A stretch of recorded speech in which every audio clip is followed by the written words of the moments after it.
اب آپ اس مبارک سلسلے کا 10واں حلقہ سماعت فرمائیں۔ کیسے بیت المقدس پہنچ گئے؟ خواب میں تو وہ بھی پہنچ سکتے ہیں، ہم بھی پہنچ سکتے ہیں۔ تو لہذا اگر یہ خواب ہوتا تو پھر کبھی ابو جہل اور اس کی برادری حضور سے آ کے یہ تو نہ پوچھتے کہ اچھا حضور ہمیں بیت المقدس کی نشانیاں بتاؤ، ہمیں آپ یہ بتلائیں کہ راستے میں آپ نے ہمارا کوئی قافلہ دیکھا تھا۔ یہ خواب والے سے کوئی پوچھتا ہے؟ یہ تو اسی سے پوچھا جاتا ہے جو یہ کہے کہ جناب میں آج جدے گیا تھا اور میں ابھی ابھی جدے سے واپس آ رہا ہوں، تو اس سے آپ پوچھیں گے کہ بھائی راستے میں میری ایک گاڑی خراب تھی، وہ فلاں جگہ وہ آپ نے دیکھی تھی؟ وہ کہے گا پتہ نہیں یار، میں نے شاید دیکھی تھی یا میں نے دیکھی تھی، یا کہے گا پتہ نہیں میں نے خیال نہیں کیا، میں گزر گیا۔ جب گیا ہو آیا ہو تو پوچھیں گے نا۔ اگر وہ کہے میں نے خواب میں جدہ دیکھا ہے تو اس سے آپ پوچھیں گے کہ راستے میں میری گاڑی کھڑی تھی وہ دیکھی تھی آپ نے؟ وہ کہتا ہے میں نے خواب دیکھا ہے، آپ راستے کی بات پوچھ رہے ہیں۔ تو کہتے ہیں کہ اگر یہ خواب ہوتا تو پھر کسی قسم کا آگے شور نہ ہو۔ دو باتیں۔ اور تیسری دلیل ان کی یہ ہے، وہ کہتے ہیں کہ بی بی عائشہ کی حدیث جو ہے، اسی لیے میں نے عرض کیا تھا نا کہ جب بھی کسی امام کا قول پڑھیں فوری طور پر اس کے بارے میں رائے نہ دیا کریں، یا تو آپ کو اللہ نے اتنا بڑا علم دیا ہو کہ آپ اس امام سے بھی بڑے ہوں، پھر تو اس کے علم پر بحث کریں نا۔ اور اگر ہم پرائمری کے طالب العلم بھی نہ ہوں اور ایم اے کے سوالات حل کرنے شروع کر دیں تو پھر جو نتیجہ نکلے گا وہ ظاہر ہے۔ جیسے آج کل ماشاءاللہ ایک رواج ہو گیا نا، کسی سے آپ کہیں وہ کہتا جی چھوڑو جی، دین کو ہم اچھی طرح سمجھتے ہیں، دنیا کو نہیں سمجھتے بیچارے۔ اس میں پوچھتے ہیں اچھا جس طرح میں دکان کر رہا ہوں ذرا کوئی طریقہ تو بتاؤ۔ اس میں بیچارے ہر وقت محتاج ہیں سیکھنے کے، لیکن دین میں ماشاءاللہ سب سے طاقت۔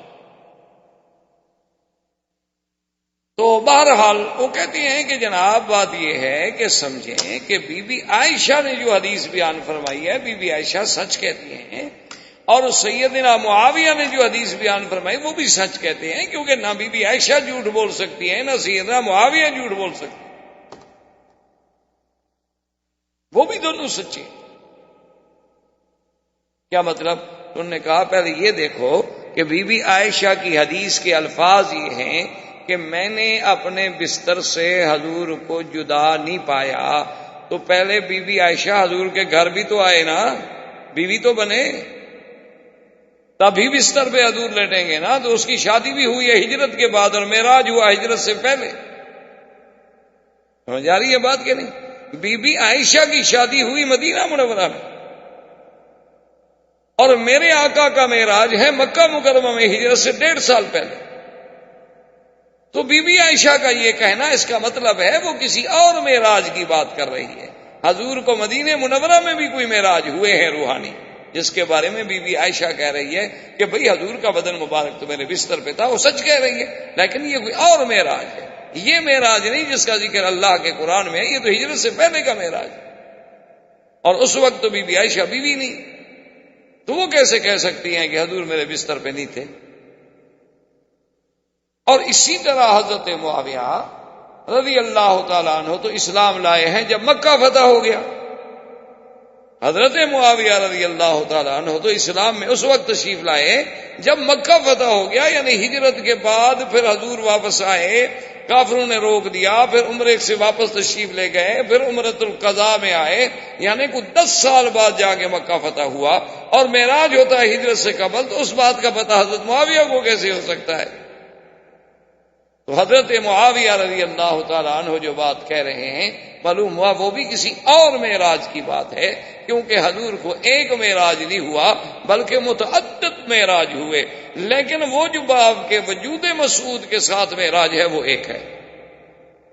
باقی تو روحانی طور پر حضور صلی اللہ علیہ وسلم کو اللہ عالم کتنے دفعہ معراج ہوئے ہو، کتنے دفعہ حضور صلی اللہ علیہ وسلم کی روحانی طاقتوں سے اللہ تبارک و تعالیٰ نے انہیں اپنے جلوے دکھلائے ہوں گے، کیونکہ اللہ تبارک و تعالیٰ کے پیغمبر کی تو شان یہ ہوتی ہے کہ جب تک وحی نہیں آئی تھی تو حضور خواب دیکھتے تھے،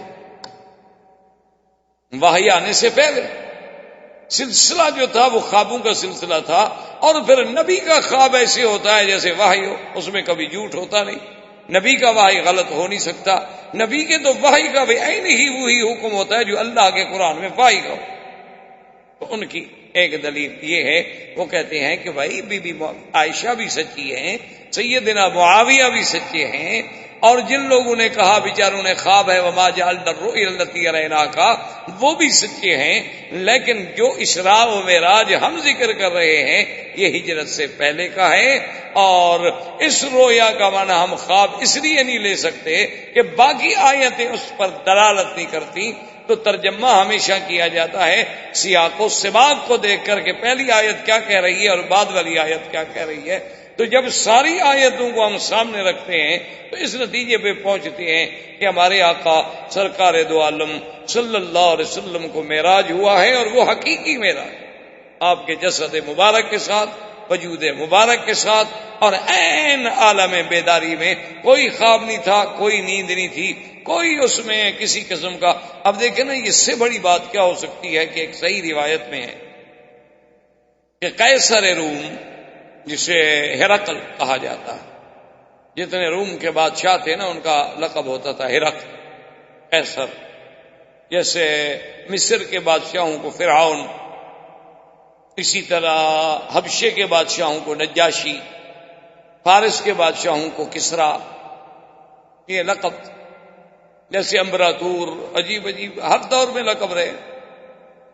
تو حضور سرکار دو عالم صلی اللہ علیہ وسلم نے خط لکھا ملک روم کو، بادشاہ روم کو آپ نے خط لکھا، اور خط لے کے جانے والے تھے حضرت دہیہ کلبی رضی اللہ تعالی عنہ۔ یہ میرے مدنی کے صحابی ہیں، اور یہ اتنی خوبصورت تھے، اللہ نے ان کو اتنی جمال دیا تھا کہ یہ اپنے چہرے پہ کپڑا ڈال کے رکھتے تھے، مبادا کوئی عورت دیکھ کے بیچاری فتنے میں مبتلا نہ ہو جائے، اتنا جمال تھا، اتنا اللہ نے حسن دیا تھا۔ اور حضرت جبریل علیہ السلام جب کبھی انسانی شکل میں آتے تو وہ بھی دہیہ کی شکل میں آتے، ان کو بھی حضرت دہیہ کلبی کی شکل مبارک پسند تھی۔ اسی لیے ایک دفعہ حضرت حسین، حضرت حسن رضی اللہ عنہما جو تشریف لائے تو آ کر پکڑ لیا کہ بھئی ہمارا آپ مٹھائی لاؤ، مٹھائی لاؤ، کھجوریں لاؤ۔ تو حضور نے فرمایا ماں ماں ماں ماں حسن کیا کر رہے ہو، یہ تو جبریل ہے۔ انہوں نے سمجھا دہیہ ہے، انہوں نے سمجھا کہ دہیہ کلبی بیٹھے ہیں، کیونکہ جب دہیہ آتے تھے تو حضرت حسن حسین کے لیے کوئی میٹھی چیز لے آتے تھے، کوئی مٹھائی لے آئے، کوئی کھجور کے 2 دانے لے آئے کہ بچے ہیں خوش ہو جائیں گے۔ تو وہ جو کھیلتے ہوئے آئے تو آگے دیکھا، انہوں نے سمجھا دہیہ، ان کو کیا پتا کہ جبریل ہے۔ حضور نے فرمایا اللہ کے بندے، یہ تو جبریل ہے، یہ تو مٹھائی نہیں کھاتا، یہ کھاتا ہی نہیں، کھلاتا بھی نہیں، آپ اس کو نہ چھیڑو۔ تو اب جناب یہ ہے کہ حضرت دہیہ کو سرکار دو عالم صلی اللہ علیہ وسلم نے خط دے کے بھیجا ہرقل روم، قیصر روم کی طرف، اور وہ خط پہنچ گیا۔ جب خط پہنچا بادشاہ کی دربار میں اور خط پڑھا گیا، حضور صلی اللہ علیہ وسلم نے لکھا تھا بسم اللہ الرحمن الرحیم۔ یہ سنت کا طریقہ یہ ہے، ہمارے ہاں تو 786 چلتا ہے نا، آج کل ہم نے ہر چیز کو مختصر کر رہے ہیں نا، دین بھی ٹیڈی بنا رہے ہیں۔ انا للہ و انا الیہ، کہیں 786، کہیں 99، کہیں کچھ اعداد پر یعنی گزارا ہے، ہر چیز کے عدد نکال رہے ہیں، صحابہ نہیں نکال سکے لیکن انہوں نے نکال لیا۔ اب یہ دین کو بھی مختصر میرے خیال میں تو نماز 5 نمازوں کو اٹھا کر کے عدد نکال، ایک آدھی بچے۔ جدید دور ہے نا جی، آخر انہوں نے دین کو بھی تو جدید پیمانوں میں ڈھالنا ہے۔ دیکھا نہیں ہمارے یہاں اخباریں آپ پڑھیں کیسے جھگڑے ہو رہے ہیں کہ شریعت بل جو ہے وہ کیسے پاس ہو اور ترمیم کیسے پاس ہوگی۔ جب قانون انگریزی ہے تو اس کے معرفت آپ اسلام کو لا رہے ہیں، وہ کیسے آئے گا؟ پہلے بات کو تو سمجھو نا، لانا ہم نے اسلام کو ہے، طریقہ کافروں سے پوچھ رہے ہیں کہ جناب کیسے آئیں اندر۔ اس سے بڑا کوئی کسی کے عقل پر ماتم کرنے کا کوئی وقت ہے؟ پارلیمنٹ ہے جی، کس بات کی پر؟ بھائی تم نے او جی آئین کی خلاف ورزی ہو جائے گی۔ آئین کون سا؟ وہی جو آپ نے پارلیمنٹ میں بنایا ہوا ہے، انسانوں کا بنا ہوا آئین، اس سے راستہ مانگ رہے ہو کہ قرآن کو اندر آنے دو۔ آ سکتا ہے کہ نہیں آ سکتا؟ اور اس پر جناب ووٹنگ ہوگی، کیا وہ منظور کرتے ہیں اسلام کو کہ مسلمانوں سے پوچھا جا رہا ہے؟ اس سے بڑے یعنی رونے کی وہ بات ہے کہ مسلمانوں سے یہ پوچھا جائے۔ آپ سے میں کہوں کہ جناب آپ کی اس مسجد میں قرآن شریف پڑھا جا سکتا ہے؟ یہ پڑھنے والا پوچھنے والا احمق ہے یا جن سے پوچھا جا رہا ہے ان کے اسلام میں شبہ ہے؟ بھئی ملک مسلمانوں کا، ممبر مسلمان، اگر وہ یہ کہہ دیں کہ ہمیں اسلامی شریعت کا قانون نامنظور ہے تو علماء سے فتویٰ لو، پہلے ان کا ایمان بھی بچ گیا۔ وہ جی طریقہ صحیح نہیں، اور جی وہ کان یوں نہیں پکڑنا تھا بلکہ ہم نے یوں پکڑنا تھا۔ بھئی یوں پکڑو یا اچھا جی اب چونکہ ان کا اقتدار جا رہا ہے اس لیے وہ کہتے ہیں شریعت۔ وہ کسی وقت کہتے ہیں مرتے وقت کلمہ پڑھ لو، چلو سانس نکلنے سے پہلے مسلمان تو ہو گیا نا، چلو ہم کہتے ہیں مر رہے، ہم کہتے ہیں ان کی کرسی گر رہی تھی اس لیے وہ اسی شکل میں لے تو آئے نا، ان کو قبول کرو۔ اور جب شریعت ہو جی یہ تو خود چور ہیں، کیسے شریعت نافذ کریں گے؟ جب شریعت نافذ ہو جائے گی تو ان چوروں کو بھی ہاتھ کٹ جائیں گے۔ اب آنے تو دو نا شریعت کو، جب شریعت نافذ ہو جائے گی یہ چور ہیں ان کے بھی ہاتھ کٹیں گے۔ حضور نے نہیں فرمایا تھا واللہ لو فاطمہ بنت محمد سرقت لقطعت یدہا، اگر میری بیٹی فاطمہ بھی چوری کرے گی تو میں ہاتھ کاٹ دوں۔ تو یہ ہمارے ہاں بہرحال عجیب بات ہے۔ اللہ تبارک و تعالی رحمت فرمائے کہ اب ہم نے دین کو سمجھنا ہے، اور سمجھنا کن سے ہے کہ جن کو دین کا پتہ ہے ان سے ہم پوچھنے جائیں گے۔ جس آدمی کو اردو نہ آتی ہے اس کو کہو کہ علامہ اقبال کا شعر سمجھاؤ، یہ غلطی آپ کبھی نہیں کریں گے۔ میرے پاس آپ کبھی بھی، جتنے ڈاکٹر ہیں میرے ساتھ بڑی مہربانی بھی کرتے ہیں، دوستی بھی کرتے ہیں، محبت بھی کرتے ہیں، میرے پاس کبھی یہ میڈیکل کی کتاب لے کے نہیں آئے مسئلہ پوچھنے کے کہ جی آج ہم نے یہ میڈیکل کا پیرا پڑھا ہے، حل نہیں ہو رہا، مولانا آپ اچھے مولوی ہیں مہربانی کریں۔ کیوں وہ سمجھتے ہیں کہ مولوی صاحب کوئی انگریزی تھوڑی پڑھے ہوئے ہیں یا میڈیکل تھوڑا پڑھے ہوئے ہیں، یہ تو ان سے پوچھیں گے جو اس لائن کا آدمی ہوگا۔ تو تم نے شریعت کا پوچھنا ہے، علماء سے پوچھو گے، دین والوں سے پوچھو گے، جن کو آئین اسلام کے ساتھ کوئی ربط و ضبط ہوگا ان سے پوچھو گے۔ ان سے پوچھو بیچاروں کے جو اللہ معاف فرمائے ساری زندگی ان کی شراب میں گزر گئی، ان سے پوچھو کہ اسلام قبول ہے، وہ کیا کہیں؟ ان کو تو پتہ ہے اسلام قبول کریں تو کوڑے نہ کہیں گے شام کو، پاگل ہیں وہ، ان کا دماغ خراب ہو گیا۔ ان کو تو پتہ ہے کہ ابھی ابھی تو ہم جناب طوائفوں کے گھر سے اٹھ کے آ رہے ہیں اجلاس میں شرکت کے لیے، اور اگر اسلام اور شریعت نافذ ہو گئی تو پھر دیکھا نہیں طالبان نے کیسے سیدھا کر دیا۔ اب ہر کوئی کہتا ہے جی بڑے سخت ہیں، بڑے سخت، بھائی سخت ہیں نرم ہیں۔ آپ یہ بتائیں جو علاقہ ان کے پاس ہے وہاں امن ہے کہ نہیں؟ لوگوں کی جان مال آبرو عزت محفوظ ہے کہ نہیں؟ 80% علاقہ ان کے پاس ہے۔ جو لوگ ہمارے علماء وہاں گئے ہیں وہ قسم کھا کے حرم میں مجھے بتا رہے تھے، کہتے خدا کی قسم ہے زندگی میں ہم نے ایسا امن سکون کہیں نہیں دیکھا جو ہمیں وہاں نظر، کہ آدھی رات کو اکیلے عورت جا رہی ہے، مجال ہے کہ کوئی بری نظر سے دیکھ لے، اور لوگ بڑے سخت سیخ پا ہیں جی، انسانی آزادی میں دخل دے رہے ہیں کہ کہتے ہیں کہ عورت ڈاکٹر کے پاس بھی بغیر محرم کے نہ جائے۔ نہ جی، ڈاکٹر فرشتے ہیں، ان کے پاس بھیجنا چاہیے بیٹیوں کو اکیلا۔ ڈاکٹر تو معصوم ہوتے ہیں، وہ بیچارے کبھی گناہ کر سکتے ہیں، ڈاکٹر تو پاک صاف لوگ ہیں، ان کے ہاں تو گناہ کا تصور ہی نہیں ہوتا۔ انا للہ و انا الیہ، یعنی جرم دیکھو، جرم کیا ہے بھائی؟ عورت ہے، محرم کے ساتھ بھیجو، عورت ہے عورت کو دکھائے، سیدھی سی بات، مجبوری ہے، ڈاکٹر بھی دیکھے گا۔ لیکن اسلام اس کو یہ کہتا ہے کہ اگر مثلا 1 انچ کا زخم ہے تو ادھر ادھر کپڑا ڈال کے وہی چیز کاٹو، بس وہی چیز دیکھو، باقی بدن دیکھنے کا تمہیں حق نہیں ہے۔ انگریز نے جتنے آپ کے کپڑے بنائے، ڈریس بنائے، دیکھا نہیں کٹے ہوئے ہوتے ہیں کہ اتنی جگہ ظاہر کرو، یعنی کافر کو احساس ہے۔ آپ دیکھ لیں جو مریضوں کے کپڑے ہیں، آپ تو زیادہ بہتر جانتے ہیں نا، میں تو نہیں جانتا ان چیزوں، یعنی ان کو بھی احساس ہے کہ اتنا جگہ تاکہ کھولی جائے، بھائی جہاں ہمیں ضرورت ہے، کوئی ہم نے جسم تو نہیں دیکھنا۔ پھر آپریشن تھیٹر ہے، موت ہے، اسی پھٹے پہ ہم نے بھی مرنا ہے۔ اس وقت کوئی تصور بھی ہو سکتا ہے نعوذ باللہ کسی گناہ کا، وہ جب مجبوری ہو، ورنہ یہ کہاں لکھا ہوا ہے کتاب میں کہ عورت کے پاس آ کے، ڈاکٹر کے پاس آ کے عورت اپنا منہ کھول کے بیٹھ جائے اور کشف ہو رہی ہے، سینہ کھولو، کپڑا کھولو، ڈاکٹر صاحب نے تو جناب پھر پتہ نہیں کہاں کہاں ہاتھ رکھنا ہوتا ہے۔ اس لیے یہ باتیں اصل بات دیکھنا چاہیے۔ خلاصہ، ملک فیصل مرحوم اپنے پرانے دور میں ایک دفعہ برطانیہ کے دورے پہ تشریف لے گئے، تو وہاں انہوں نے یہ اعتراضات کیے، جی ہاتھ کاٹے جاتے ہیں اور کوڑے مارے جاتے ہیں، یہ تو بڑی سخت سزائیں ہیں۔ تو مرحوم کو تو پتا تھا ملک فیصل ایک مدبر انسان تھا، اللہ اس کی قبر پہ کروڑوں رحمتیں فرمائے، بڑا پڑھا لکھا، بڑا مفکر اور عالمی مدبرین میں سے ایک مدبر شخص تھا۔ تو وہ سارے اعداد و شمار پہلے ساتھ لے گئے تھے، ان کو تو پتا تھا کہ یہ سوالات ہوں گے۔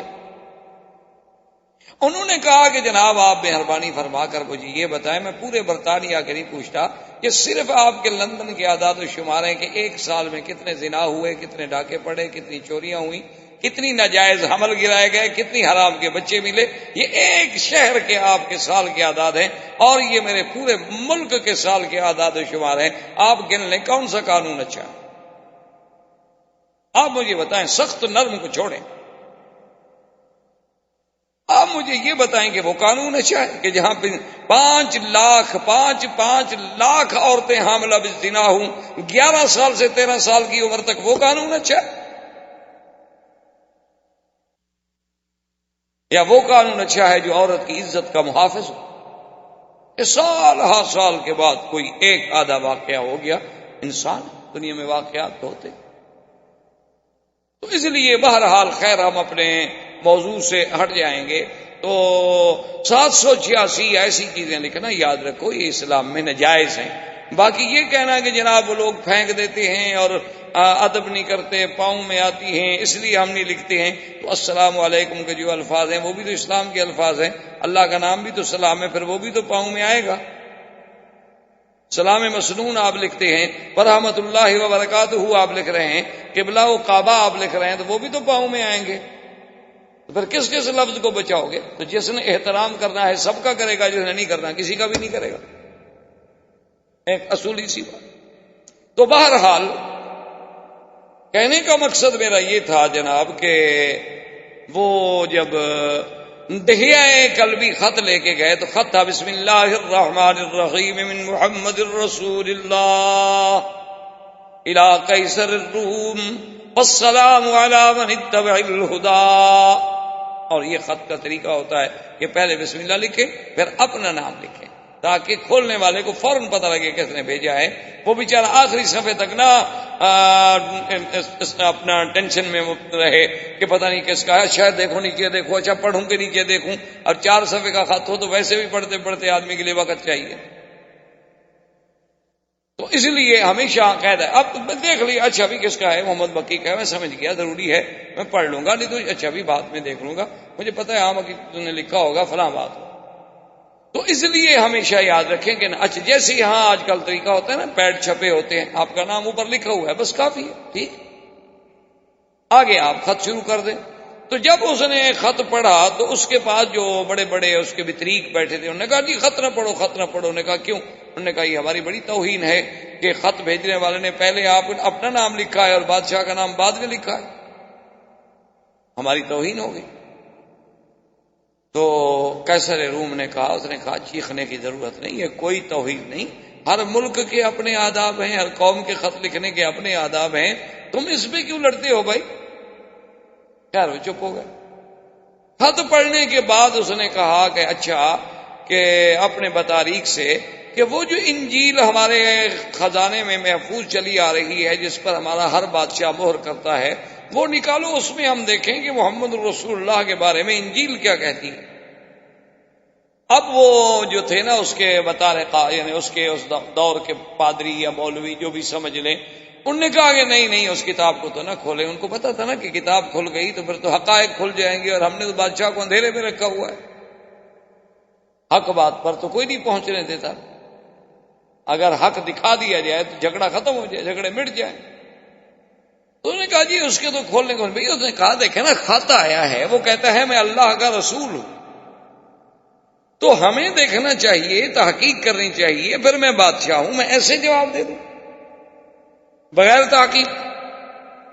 انہوں نے کہا جی نہیں کتاب نہ کھولیں، کتاب کھولے گی تو وصیت کی گئی ہے کہ اگر کتاب کھلی تو آپ کا ملک نہیں رہے گا، حکومت نہیں رہے گی، تخت و تاج لٹ جائے گا، یہ ہو جائے گا، وہ ہو جائے گا۔ انہوں نے کہا اچھا ایسا کرو کہ پتہ کرو کہ کوئی لوگ مکے والے ہیں، قافلے شام کے تجارت میں قافلے آئے ہوئے، اگر وہاں کے کچھ لوگ ہیں تو ان کو بلاؤ، ان سے کوئی تحقیق تو کریں نا کہ بھی یہ محمد رسول اللہ صلی اللہ علیہ وسلم کون ہے۔ بلایا گیا تو ایک قافلہ آیا ہوا تھا ابی سفیان کی قیادت میں،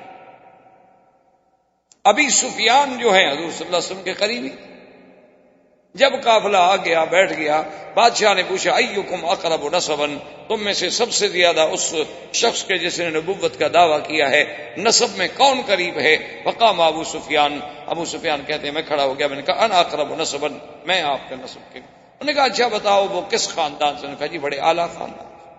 انہوں نے کہا اچھا دوسرا سوال میرا یہ ہے کہ حضور پر ایمان لانے والے غریب ہیں یا امیر؟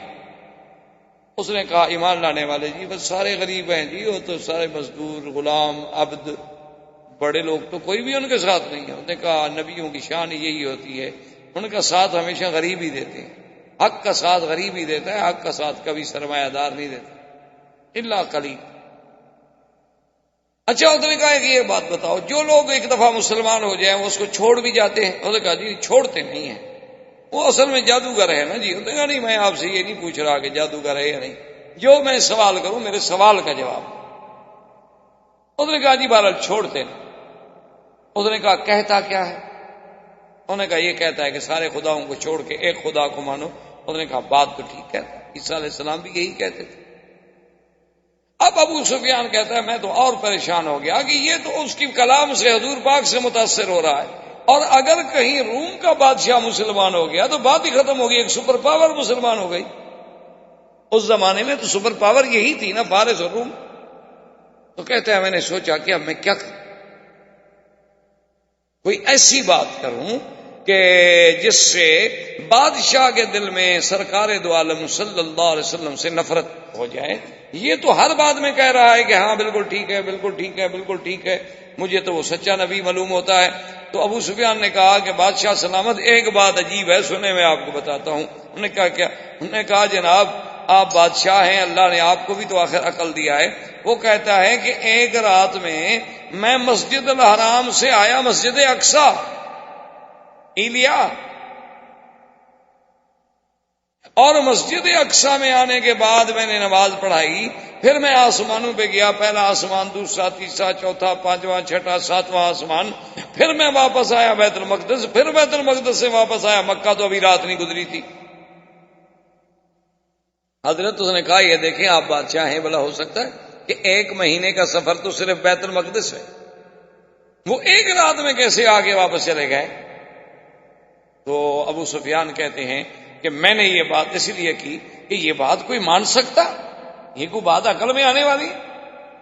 تو بادشاہ نے فوراً اپنے بطارقہ جتنے اس کے بڑے بڑے پادری بیٹھے تھے نا، ان کی طرف متوجہ ہوا اور کہا کہ بھئی تم بتاؤ یہ کیا بات ہے؟ ان میں ایک بڑا پادری تھا ان کا، جو سب کا استاد بھی تھا اور بڑا بھی تھا اور بڑا عالم بھی تھا دین نصارہ کا۔ وہ کھڑا ہو گیا، اس نے کہا بادشاہ سلامت اگر پوچھتے ہو تو سچی بات یہ ہے کہ جو کچھ یہ کہہ رہا ہے نا یہ بات ٹھیک ہے، اس رات کو میں بھی جانتا ہوں جس رات محمد رسول اللہ یہاں تشریف لائے۔ کہا تم کیسے جانتے؟ کیف علمت؟ من این علمت؟ من این علمت کہ ان محمد صلی اللہ علیہ وسلم قادم من المسجد الحرام الى المسجد الاقصی؟ اس نے کہا بادشاہ سلامت ناراض نہ ہوں، مسجد اقصی میں اس زمانے میں خادم تھا، امام تھا، خطیب تھا، اور یہ میری ذمہ داری میں شامل تھا کہ میں رات کو سارے مسجد کے دروازے بند کرا دوں، کیونکہ مسجد کے اندر تو خزانہ تھا، مسجد کے اندر تو ماشاءاللہ بڑے بڑے قیمتی چیزیں تھیں، اور رات کو عشاء کی عبادت کے بعد وہ مسجد جو ہے مکمل طور پہ بند کرا دی جاتی تھی تاکہ کسی قسم کا نقصان نہ ہو جائے، چوری نہ ہو جائے۔ تو میں نے ایک رات میں فلاں رات تھی، فلاں مہینہ تھا، فلاں سال تھا، میں نے رات کو سارے دروازے بند کرائے، لیکن جو سامنے کا دروازہ ہے وہ بند نہیں ہوتا تھا۔ میں نے بڑا زور لگایا، میں نے سارے ساتھیوں کو جگایا بھی دروازہ بند نہیں ہو رہا، سب نے زور لگایا دروازہ ہلتا ہی نہیں اپنی جگہ سے۔ میں نے اسی وقت آدمی بھیج کے اس کاریگروں کو بلوایا جنہوں نے یہ کام کیا تھا اور جو بڑے ماہر تھے۔ میں نے کہا یہ عجیب بات ہے، اندر تو بڑا خزانہ ہے اور ہم کھلا ہوا کیسے چھوڑ دیں؟ بھئی یہ دروازہ نہیں بند ہو رہا، روز ہم دروازہ بند کرتے تھے، آج دروازہ بند نہیں ہوتا۔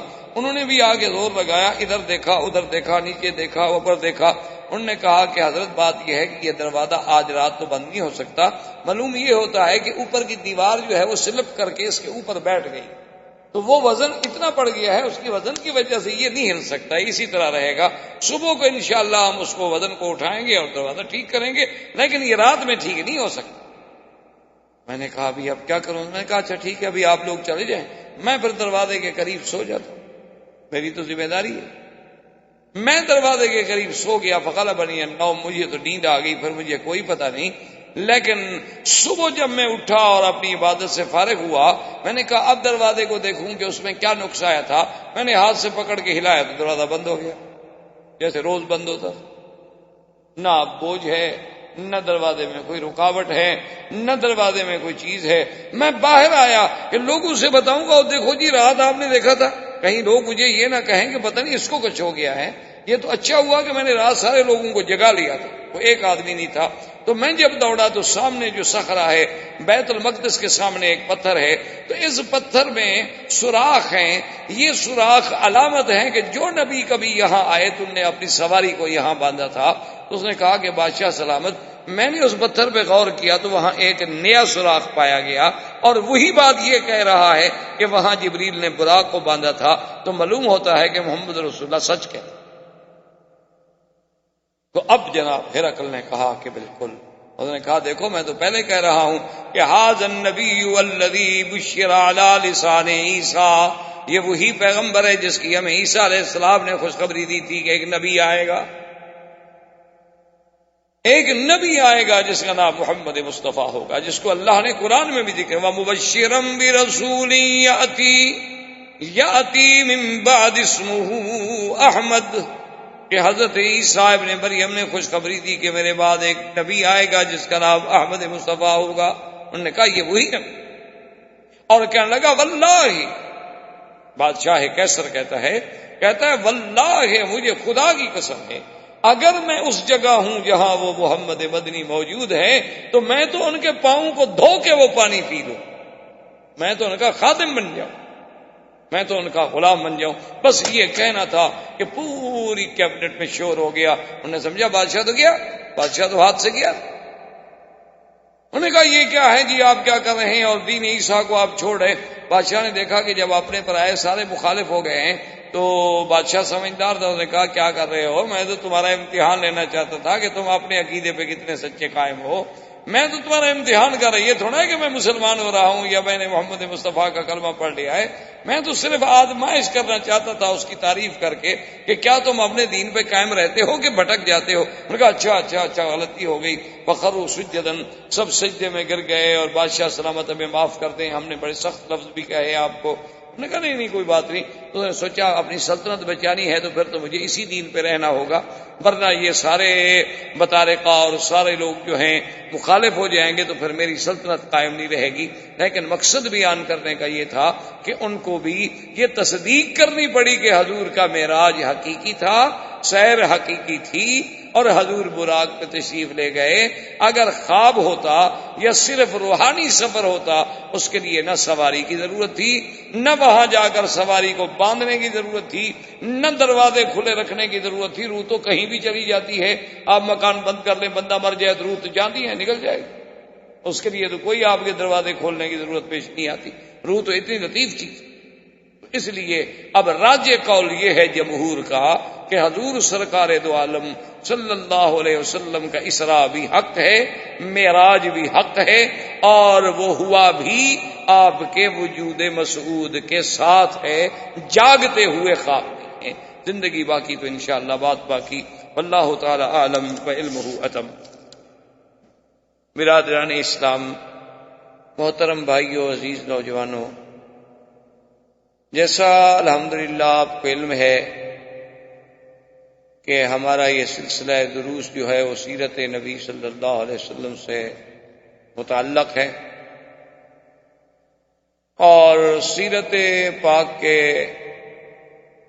ابتدائی احوال سے لے کر قبل بعثت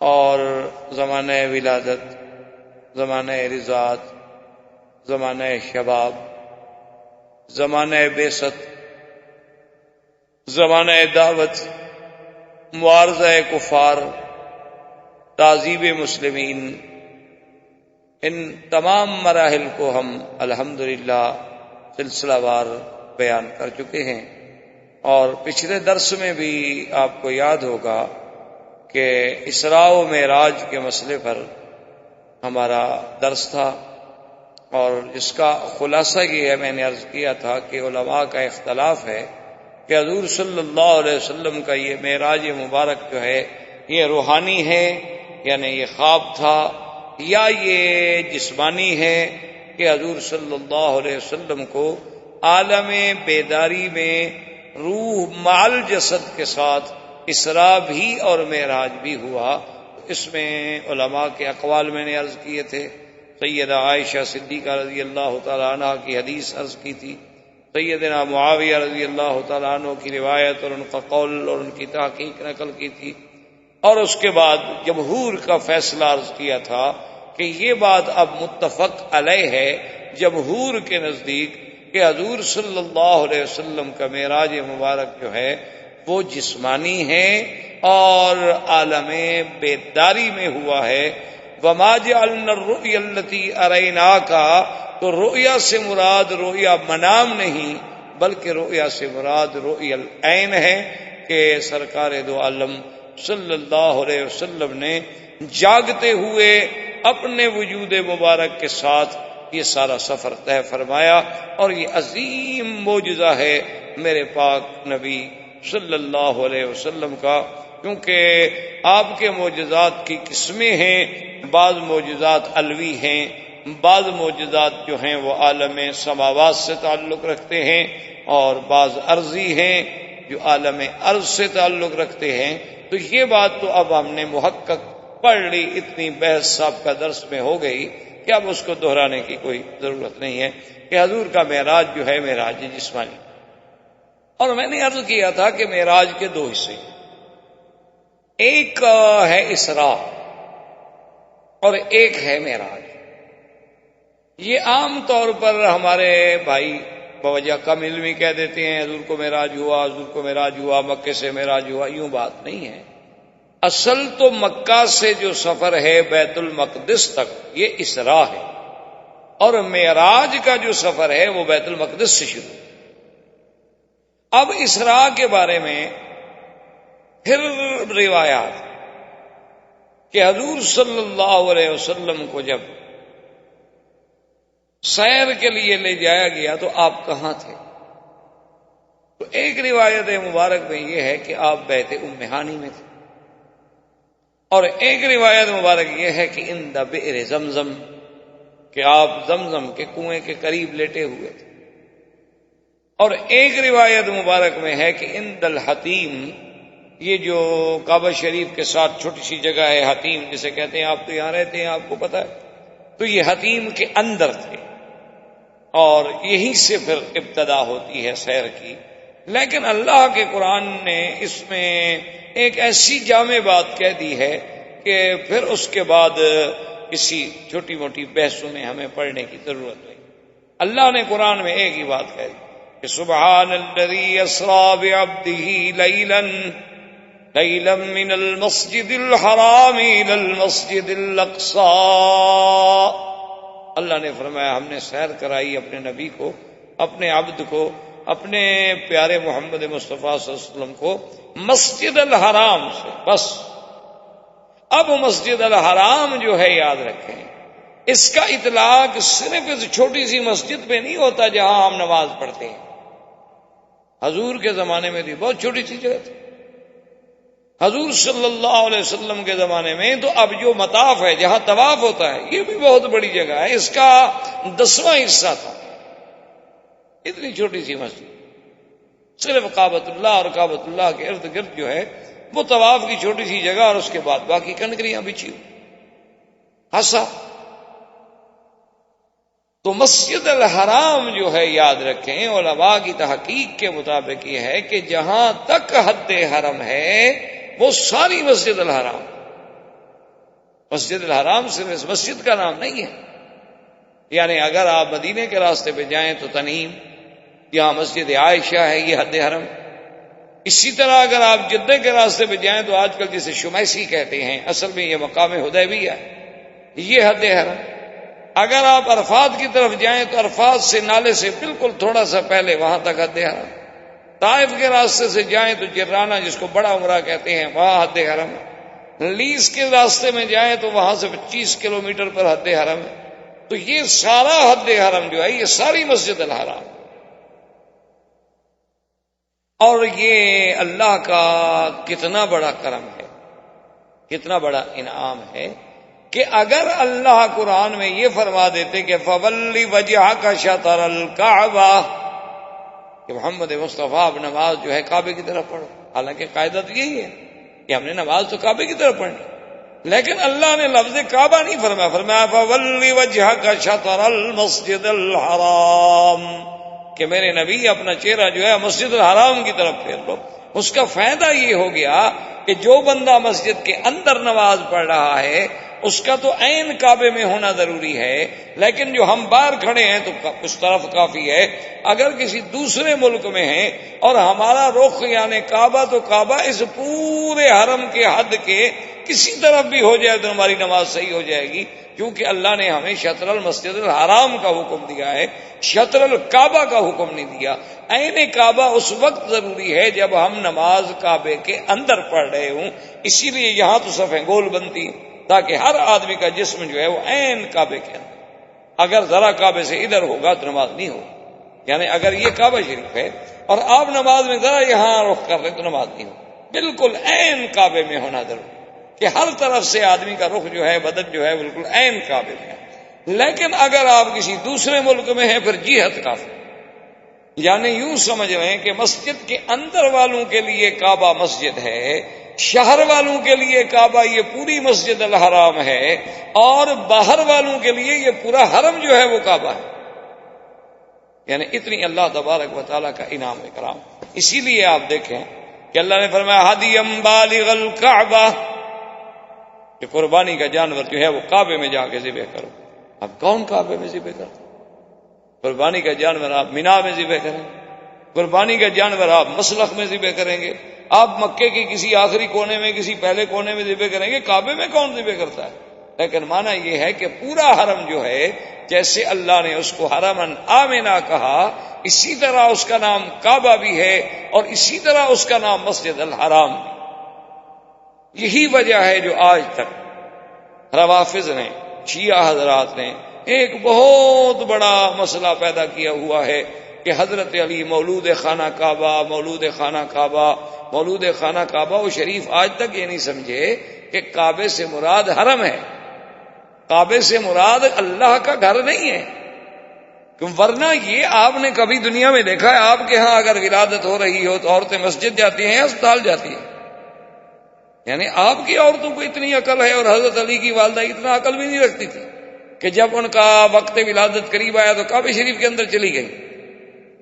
کوئی عقل کی بات ہے؟ یعنی عقل و نقل کے خلاف ایک بات. اصل میں کیا ہے کہ کتابوں میں آیا کہ حضرت علی خانہ کعبہ میں پیدا ہوئے. انہوں نے کہا کہ خانہ کعبہ سے مراد یہی کعبہ شریف ہے، اس کا مطلب ہے کہ اندر پیدا ہوئے. پھر انہوں نے روایات ڈھونڈی، اچھا حضرت زید کے بارے میں بھی آیا کہ وہ بھی خانہ کعبہ میں پیدا ہوئے. انہوں نے کہا دیکھو جی حضرت زید بھی اور حضرت علی بھی خانہ کعبے میں پیدا ہوئے. اور پھر وہ دلیل خلافت بنا لی کہ ابو بکر عمر عثمان تو چونکہ کعبے کے باہر پیدا ہوئے، حضرت علی کعبے کے اندر پیدا ہوئے، لہذا خلیفہ حضرت علی ہوئے. یہ باہر والے کیسے خلیفہ بن گئے؟ تو انہوں نے ایک بات کا افسانہ کر بھائی اگر کعبے کے اندر پیدا ہونا دلیل خلافت ہے تو کعبے کے اندر تو محمد مصطفیٰ بھی پیدا نہیں ہوئے، پھر وہ نبی کیسے بن گئے؟ یہ کیا بات ہوئی؟ یہ کوئی دلیل ہے کہ جو کعبے کے اندر پیدا ہو جائے صرف وہی خلیفہ بن سکتا ہے؟ تو نبوت تو خلافت سے بدرجہ اعلیٰ چیز ہے. تو پھر اللہ کے نبی تو کعبے کے اندر پیدا نہیں ہوئے، وہ کیسے نبی بن گئے؟ تو اصل وجہ کیا تھی کہ کتابوں میں تو اتنی لفظ تھا کہ حضرت علی رضی اللہ تعالی عنہ کی ولادت خانہ کعبہ میں ہوئی. اب اس کا ترجمہ انہوں نے یہ کیا کہ کعبہ شریف کے اندر ہوئی، حالانکہ مراد یہ تھا کہ حد حرم میں ہوئی. اب اسی کو آپ دیکھیں قرآن میں کہ اگر حضور بی بی ام ہانی کے گھر میں تھے تو وہ بھی حرم مسجد الحرام، اگر حضور حتیم میں تھے وہ بھی مسجد الحرام، اگر حضور زمزم کے کنویں کے پاس تھے وہ بھی مسجد الحرام. قرآن نے تو ایک لفظ بول کے سارے اقوال کو جمع کر دیا کہ زیادہ بحث کی تمہیں کیا ضرورت ہے، حضور حرم میں تھے بس. مسجد الحرام میں تھے، بیت ام ہانی میں ہوں تب بھی مسجد الحرام ہے، دار ارقم میں ہوں تب بھی مسجد الحرام ہے، عند بیر زمزم ہوں تب بھی مسجد الحرام ہے، اور داخل الحتیم ہوں تب بھی مسجد الحرام ہے۔ قرآن تو ایک ایسی جامع بات کرتا ہے کہ جس کے اندر پھر کسی سوچ کی، کسی بحث کی، کسی عقلی موشگافیوں کی بات کی ضرورت ہی نہیں رہتی۔ فرمایا اسرا بعبدہ لیلا من المسجد الحرام الى المسجد الاقصى۔ اب بعض علماء فرماتی ہیں کہ حضور پہلے بی بی ام ہانی کے گھر میں تھے، بی بی ام ہانی کے گھر سے اٹھ کر میرے بدری صلی اللہ علیہ وسلم حتیم میں تشریف لائے۔ حدیث مبارک میں ہے کہ حضرت جبریل علیہ السلام اور حضرت میکائیل اور اللہ کے فرشتے آئے، حضور لیٹے ہوئے، اور ایسے عالم میں لیٹے ہوئے ہیں کہ ایک آدمی اس طرف لیٹا ہوا ہے اور ایک آدمی اس طرف۔ ایک فرشتے نے جبریل سے پوچھا کہ ایہم، کہ ان لیٹنے والوں میں سے وہ نبی کون جس کے لیے ہمیں بھیجا گیا ہے؟ تو اس نے کہا اوسطہم وخیرہم، کہ ان دو کے درمیان جو لیٹے ہیں وہ ہیں محمد الرسول اللہ صلی اللہ علیہ وسلم۔ اب اللہ کے فرشتوں نے آ کے حضور صلی اللہ علیہ وسلم کو وہاں سے اٹھایا، اور حضور فرماتے ہیں کہ میری کیفیت یہ تھی کہ میرا دل جاگ رہا تھا اور میری آنکھیں نیند کر رہی تھیں، چونکہ انبیاء علیہم الصلاۃ والتسلیم کی نیند جو ہے وہ ایسی ہوتی ہے کہ تنام عیناہ ولا ینام قلبہ، ان کی آنکھوں میں تو نیند آتی ہے لیکن دل میں نیند نہیں ہوتی، دل کا تعلق جو ہے وہ اللہ سے ہمیشہ قائم ہے، اور یہ ہر نبی کی صفت ہے۔ حضور سرکار دو عالم صلی اللہ علیہ وسلم فرماتے ہیں کہ اسی حالت میں وہ مجھے اٹھا کے زمزم کے قریب لائے، اور پھر جبریل علیہ الصلاۃ والسلام نے میرے سینے مبارک کو میرے حلق سے لے کر الی لبتہ، یہاں تک پورا میرا سینہ مبارک کھول، فجاء بطست من ذہب، ایک سونے کا بڑا تست تھا، وہ جبریل علیہ السلام کے ساتھ تھا۔ اب یہ یاد رکھ لیں کہ یہ سونے کا تست دنیا میں نہیں استعمال ہو رہا ہے، جنت سے آئی ہوئی چیز، ورنہ دنیا میں تو سونے کا استعمال مردوں کے لیے حرام ہے، وہ اللہ کے نبی کے لیے کیسے استعمال؟ سونے کے برتن میں کھانا کھانا حرام ہے، سونے کی گھڑی پہننا حرام ہے، سونے کے انگوٹھی پہننا حرام ہے، سونے کی اینک پہننا، پین لگانا، اسٹڈ وغیرہ بنانا اور چیزیں بنانا، چونکہ حضور نے فرما دیا کہ ھذان حرامان علی ذکور امتی۔ حضور نے ایک ہاتھ میں سونا لے لیا، ایک ہاتھ میں ریشم کا کپڑا لے لیا، اور فرما دیا کہ دونوں چیزیں نہیں میری امت کے بردوں پر حرام۔ تو حضور کے لیے بھی سونے کا تست کیسے لایا گیا؟ تو محدثین کرام نے فرمایا کہ پہلی بات تو یہ ہے کہ ابھی یہ سونے کی حلت و حرمت کے احکام بھی شروع نہیں ہوئے، مکی زندگی میں تو کوئی شریعت کا حکم آیا ہی نہیں نا، تمام احکام جو ہے وہ مدنی زندگی سے تعلق رکھتے ہیں، مکی زندگی میں تو صرف نبوت، اثبات نبوت اور دعوی توحید پر دلائل۔ اب جب وہ لایا گیا تو حضور فرماتے ہیں کہ میں دیکھ رہا ہوں کہ میرے قلب مبارک کو نکال کر مائے زمزم سے 3 دفعہ دھویا گیا، اور یاد رکھیں یہ دوسرا شق صدر ہے۔ ایک پہلے آپ پڑھ چکے ہیں کہ جب حضور بی بی حلیمہ کے گھر میں تھے، زمانے رضاعت میں تھے، بی بی حلیمہ سعدیہ رضی اللہ تعالیٰ عنہ کے گھر میں تھے، قبیلہ بنو سعد میں تھے، تو اس زمانے میں حضور صلی اللہ علیہ وسلم کا شق صدر ہوا تھا، اور یہ شق صدر جو ہے دوسرا شق صدر ہے، اور یہ شق صدر ہے، شرح صدر ہے۔ ایک بات یاد رکھیں، شرح صدر علیحدہ چیز ہوتی ہے کہ اللہ کسی کے سینے کو بات سمجھنے کے لیے کھول دیتے ہیں، اور ایک آدمی کو بات سمجھ نہیں آ رہی ہوتی، تو اسی لیے جیسے کہ قرآن پاک نے فرمایا من یرید اللہ ان یہدیہ یشرح صدرہ للاسلام فہو علی نور من ربہ، کہ اللہ تبارک و تعالی جس کو ہدایت دینا چاہتے ہیں اس کے سینے کو کھول دیتے ہیں۔ معلوم ایسے ہوتا ہے کہ اللہ کی طرف سے وہ ایک نور ایمان میں آ جاتا ہے، ہر چیز جیسے نور میں روشن ہو جاتی ہے، جب اللہ راضی ہوتا ہے تو اس کے سینے کو کھول دیتے ہیں، ہر بات اس کے سامنے روشن ہو جاتی ہے۔ اللہ کی توحید ہو، انبیاء کی نبوت و رسالت ہو، مسئلہ معاد ہو، یوم آخرت ہو، جزا و سزا ہو، بالکل ایسے واضح ہو جاتی ہے کہ جیسے بالکل ہر چیز جو ہے وہ حقیقت بن کے سامنے آ جاتی ہے۔ وہ ہے شرح صدر، اور یہ ہے شق صدر۔ شق صدر کا معنی کہ باقاعدہ جیسے آپریشن کیا جاتا ہے، چونکہ حضرت انس رضی اللہ تعالیٰ عنہ فرماتے ہیں رأیت اثر المخیط علی صدر رسول اللہ صلی اللہ علیہ وسلم، میں نے اس سلائی کے ٹانکے کے جو نشان تھے، حضرت انس فرماتے ہیں کہ میں نے خود دیکھے حضور صلی اللہ علیہ وسلم کے سینے مبارک، یعنی جیسے سلائی کر دی جاتی ہے ٹانکے کا نشان باقی رہ جاتا ہے، کیونکہ حضرت انس رضی اللہ تعالیٰ عنہ خادم تھے اور انہیں یہ موقع اور یہ شرف نصیب ہوا کہ انہوں نے حضور صلی اللہ علیہ وسلم کے سینے مبارک کو دیکھا، اور وہ فرماتے ہیں کہ مجھے وہ نشان بھی یاد کہ وہ نشان کہاں کہاں تھے اور کتنے فاصلے تھے۔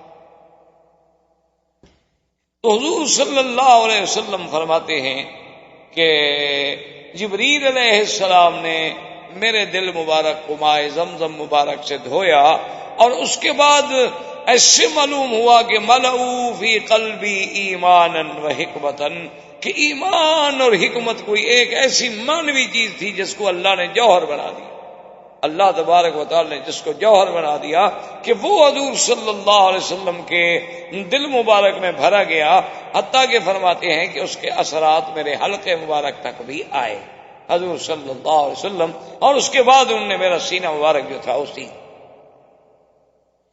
اسی سے میں نے پہلے بھی عرض کیا تھا کہ محدثین کرام اور فقہاء عظام، اصل میں یہی کام ہوتا ہے فقہاء کا کہ وہ حدیث مبارک سے، محدثین کا کام ہوتا ہے حدیثوں کو جمع کر۔ اس لیے ایک بہت بڑے امام کی، بہت بڑے محدث زمان کی بات ہے کہ جب ان کے سامنے مسائل رکھے گئے، حضرت عبداللہ ابن المبارک رحمۃ اللہ علیہ نے مسائل رکھے، اور وہ خدا کی شان ہے کہ پہلے حضرت امام ابو حنیفہ رحمۃ اللہ علیہ سے بہت ناراض رہتے تھے، شدید ناراض ہوتے تھے، امام صاحب کا نام آتا تو غصے میں آ جاتے۔ تو عبداللہ ابن المبارک رحمۃ اللہ علیہ نے چونکہ کچھ دن امام ابو حنیفہ رحمۃ اللہ علیہ سے علم پڑھا، حاصل کیا، تو آپ نے ان کے مسائل جو تھے وہ لکھے ہوئے کچھ کاغذوں پر، متفرق کاغذوں پر، وہ اپنے ساتھ تھے، اور اپنے حدیث کے استاد کی خدمت میں جب آئے تو ان کو یہ تو نہ بتلایا کہ یہ امام حنیفہ رحمۃ اللہ علیہ کی تحقیق ہے، کہا کہ حضرت میں ایک عالم کی خدمت میں گیا تھا، انہوں نے کچھ مسائل پر یہ تحقیق لکھی ہے، میں چاہتا ہوں کہ آپ کی خدمت میں پیش کروں۔ انہوں نے فرمایا ٹھیک ہے دکھاؤ۔ آپ نے وہ کاغذ ان کو دے دیے۔ انہوں نے کہا کہ ابھی تو میرے پاس وقت نہیں ہے، لیکن میں رات ان کا مطالعہ کروں۔ تو حضرت عبداللہ ابن المبارک فرماتے ہیں کہ صبح کی نماز کے بعد جب میں استاد کی خدمت میں آیا تو نے کہا کہ الزم هذا الرجل، الزم هذا الرجل۔ انہوں نے کہا کہ عبداللہ ابن المبارک میں تمہیں نصیحت کرتا ہوں کہ جس آدمی نے یہ مسئلے لکھے ہیں نا، اس کا ساتھ نہ چھوڑو، اس کے ساتھ رہو اگر تم نے دین سیکھنا۔ عبداللہ المبارک فرماتے ہیں میں ہنس پڑا۔ انہوں نے کہا عجیب بات ہے، تم کیوں ہنستے ہو؟ میں نے کہا حضرت امام ابو حنیفہ کے تو لکھے ہوئے ہیں جن کو آپ برا سمجھتے تھے، آج مجھے کہہ رہے ہیں کہ آپ اسی کے پاس رہیں۔ میں نے کہا اچھا یہ امام ابو حنیفہ لکھے؟ تو نے کہا، فرمایا کہ ہاں، کہ صحیح کہا ہے کسی نے کہ نحن الصیادلہ وہم الاطباء، کہ بھی ہم محدثین تو ایسے ہیں جیسے ایک صیدلی ہوتا ہے فارمیسی میں کہ دوائیں اکٹھی کر کے رکھ دیتا ہے۔ اب دوا دینا جو ہے طبیب کا کام ہے، طبیب فقیہ ہوتا ہے، فقیہ جو ہے اس کو یہ درجہ ملتا ہے اطباء والا۔ ہمارا کام تو صرف یہ ہے کہ ہم نے حدیث سے رسول مبارک جو ہے وہ جمع کر کے رکھ دی، لیکن اس حدیث سے مسئلہ کیا نکلتا ہے یہ فقیہ کا کام، یہ ہمارا کام۔ تو اب مسئلہ تو صرف اتنا تھا نا جی، اگر ایک عام آدمی، ایک میرے جیسا طالب علم حدیث پڑھتا تو وہ تو یہی پڑھتا کہ بھی حضور صلی اللہ علیہ وسلم کے سینے مبارک کو کھولا گیا اور آپ کے دل مبارک کو زمزم کے پانی سے دھویا گیا، بس حدیث میں تو اتنا ہے۔ لیکن یہ ان علماء اور فقہاء کا کمال تھا کہ انہوں نے کہا یہ دلیل ہے کہ ماء زمزم افضل من ماء الجنہ، کہ زمزم کا پانی جنت کے حوض کوثر سے بھی افضل ہے؟ انہوں نے کہا یہ دلیل ہے کہ ورنہ جبریل علیہ السلام جب سارا سامان جنت سے لے آئے ہیں تو حوض کوثر سے پانی لانے میں جبریل تھک جاتا، یا جبریل علیہ السلام کو وہاں انہاریں اربع جو ہیں جنت کے اندر 4 نہریں، اس میں سے کسی نہر کے پانی لانے میں کوئی تکلیف تھی تو وہاں سے پانی نہ لے آنا اور زمزم سے پانی لے کر دھونا دلیل تھی اس بات کی کہ چونکہ حضور کا دل مبارک تمام دنیا کے دلوں سے افضل تھا تو اس پانی سے غسل دینا ضروری ٹھہرایا گیا جو سب سے افضل۔ تو اب یہ مسائل جو ہیں یہ فقہا کا کام ہوتا ہے کہ حدیث تو آپ نے بھی پڑھی، میں نے بھی پڑھی، لیکن اس حدیث سے ما یستفاد منہ کہ اس حدیث سے ہمیں کیا کیا فائدہ ہوا، کیا کیا مسائل نکلے، وہ مسائل انہوں نے نکال لی۔ اور اسی طرح اندازہ فرمائیں کہ حضور صلی اللہ علیہ وسلم فرماتے ہیں کہ پھر جبریل نے سلائی کر دی اور اپنا ہاتھ پھیرا تو بالکل مجھے محسوس ہوا کہ بالکل گویا کہ میں جس طرح تھا اسی طرح ہوں۔ ثم اتیت بالبراق، فرماتے ہیں اس کے بعد میرے لیے ایک سواری لائی گئی، وَهِيَ طَوِيلَةٌ، آپ نے فرمایا کہ لمبا قسم کا جانور تھا، اور فرمایا کہ گدھا سے اونچا تھا لیکن خچر سے کچھ نیچے تھا، یعنی بڑا خچر ہو تو اس سے تو کچھ قد میں نیچے تھا، لیکن گدھا سے اونچا تھا اور ویسے طویل تھا، دیکھنے میں لمبا تھا اور وسیع الظہر تھا، یعنی اس کی پشت جو ہے وہ بھی چوڑی تھی، اور وہ لایا گیا جس کا نام براق ہے۔ اور یہ بھی حدیث میں موجود ہے، حضور نے فرمایا کہ کان ابیض سفید تھا۔ اب اسی طرح یاد رکھیں کہ بعض کتابوں میں یہ بھی آتا ہے کہ اللہ پاک نے جیسے قرآن میں ہے الذی خلق الموت والحیات، کہ وہ خداوند قدوس جس نے موت کو بھی پیدا کیا ہے اور حیات کو بھی پیدا کیا۔ علماء نے فرمایا گویا موت بھی کوئی چیز ہے، کیونکہ موت اگر عدم محض ہوتی تو پیدا کرنے کا کیا معنی؟ پیدا تو کسی شے کو کرو گے نا جو ہو ہی نہ شے، تو کچھ نہ ہو تو کچھ نہ ہو تو کچھ نہیں ہوتا نا، جب کوئی چیز ہوگی تو اسی کو پیدا کیا جاتا ہے۔ تو انہوں نے فرمایا کہ دراصل موت جو ہے وہ بھی کوئی چیز ہے، اس لیے ایک حدیث میں آتا ہے کہ موت جو ہے ان اللہ خلق فی صورت کبش، کہ ایک جیسے یعنی دمبا ہوتا ہے اس نر دمبے کی شکل میں اللہ نے موت کو پیدا کیا۔ وَخَلَقَ الْحَيَاةَ فِي صُورَةِ فَرْسٍ أُنْثَىٰ، اور اللہ نے حیات کو جو ہے ایک مادہ گھوڑی کی شکل میں پیدا کیا ہے۔ یعنی یہ دونوں چیزیں جو ہیں ان کو جب شکل دی گئی تو ایک کو شکل دی گئی کبش کی، دمبے کی، حتیٰ کہ حدیث پاک میں آتا ہے کہ جس دن جنت والے جنت میں پہنچ گئے، جہنم والے جہنم میں پہنچ گئے، جو مومن تھے ان کو اللہ نے جنت دے دی، تو اللہ تبارک و تعالی خود سلام فرمائیں گے اہل جنت پر اور فرمائیں گے کہ هل وجدتم ما وعد ربکم حقا، اے جنت والو جو رب نے وعدہ کیا تھا وہ تمہیں پورا پورا مل گیا کہ نہیں؟ کہیں گے مولا بالکل الحمدللہ، اللہ تیرا کروڑ کروڑ شکر ہے، ہمیں تو جنت میں ایسی نعمتیں ملی ہیں کہ ہمارے عقل سے بھی بالا ہیں، ہمارے فکر و نظر سے بھی۔ اللہ فرمائیں گے کہ اچھا اب دیکھو اب تمہارے سامنے ہم فیصلہ کرتے ہیں، ثم یجاء بالموت، پھر موت کو لایا جائے گا فی صورت کبش، کہ وہ اسی مینڈے کی شکل میں ہوگی۔ اللہ حکم دیں گے فرشتوں کو کہ اس موت کو اب ذبح کر دو، موت کو ذبح کر دیا جائے گا۔ اللہ فرمائیں گے اب جنت والوں کو کہہ دو کہ لا موت بعدہ، اب کوئی موت نہیں، ہم نے موت کو ذبح کر دیا، ختم، اب پھر موت نہیں آئے گی اور تم ہمیشہ اب جنت میں رہو گے، حیات لا موت بعدہ، جس کے بعد کوئی موت نہیں۔ جہنم والے بھی ہمیشہ جہنم میں رہیں گے، اللہ یموت فیہا ولا یحیا، نہ ان پہ موت آئے گی، نہ مریں گے نہ جیئیں گے، لیکن مریں گے نہیں، کیوں موت تو مر گئی۔ تو اس لیے بعض علماء نے فرمایا کہ وہ حیات جو ہے جس کو اللہ نے ایک مادہ گھوڑی کی شکل میں پیدا کیا، اچھا اس کی صفت یہ تھی کہ لا یرکبها الا الانبیاء او جبرائیل، کہ اس جانور پہ ما سوا نبی کے یا جبریل کے کوئی سواری بھی نہیں کر سکتا. وہ حیات جس کو حیات کو شکل دی گئی تھی اس پر اگر سواری کر سکتے تھے تو صرف انبیاء علیہ السلام یا جبریل. اور اس کی شان کیا تھی کہ ما وطأت علی شیء الا احیت، کہ وہ سواری، وہ جانور کی صفت یہ تھی کہ جس جگہ پر اس کا قدم آتا تھا وہ نیچے والی چیز اسی وقت زندہ ہو جاتی تھی. کوئی بوٹی ہے، کوئی گھاس ہے، کوئی چیز ہے، بس اس جانور نے قدم رکھا اور وہ فوراً، کیونکہ وہ تو حیات ہے. تو حیات جہاں آئے گی لازمی بات ہے کہ وہاں زندگی آئے گی.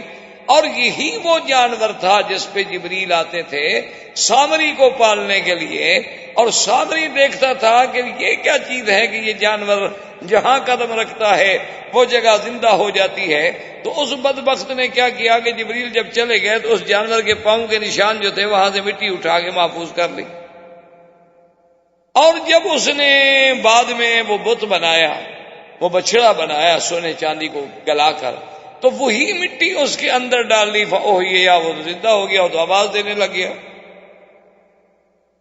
تو اب اس نے قوم کو دھوکہ دیا. انہوں نے کہا یہ کیا سونے کی چیز اور اندر سے آواز آتی ہے. کہا ذا الہکم و الہ موسیٰ، یہ تمہارا بھی خدا ہے اور موسیٰ کا بھی خدا ادھر ہے.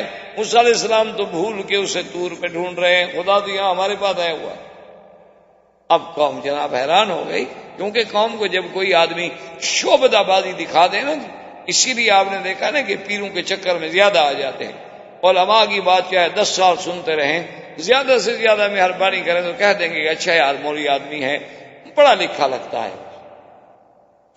اور مرشد جو ہے وہ بالکل الحمدللہ جاہل ہو، جاہل مطلق ہو، بلکہ کودن ہو، تو پھر بھی کہیں گے جی آخر مرشد ہے نا، مرشد زیادہ ہے.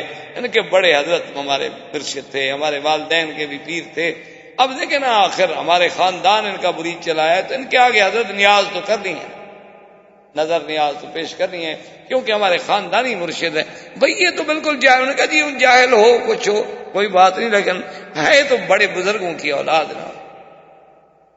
وہ ایک مسئلہ مشہور ہے نا کہ ایک آدمی گیا لکھنؤ، آپ لکھنؤ کو تو جانتے ہیں، اس میں شیعہ بڑے ہوتے تھے، اب بھی ہوتے ہوں. تو وہاں جناب اس کو ایک آدمی ٹرین میں جو اکٹھے ہو گئے تو آپس میں تعارف ہوا. اس نے پوچھا کہ سرکار آپ کا اس میں گرامی؟ نے کہا جی خاکسار کو تو قلب علی کہتے ہیں. لکھنوی لوگ بڑے نازک ہوتے ہیں نا، بڑے نازک مزاج ہوتے ہیں ماشاءاللہ. کیلا کھانے سے میرے دانت ہلے جاتے ہیں، وہ ایسی نازک اللہ کی مخلوق ہے. ہم تو جاتے ہیں نا، ہمارے تو خیر دوست ہیں، ساتھی ہیں بیچارے، اللہ انہیں خوش رکھے. تو اس نے کہا کہ جناب آپ کا اس میں کیا؟ اس نے کہا خاکسار کو قلب علی کہتے ہیں. حیران ہو گیا، ابھی قلب علی یعنی علی کا کتا. وہاں تو بڑے بڑے نواب گزرے ہیں نا، قلب علی بڑے بڑے نواب بھی گزرے ہیں.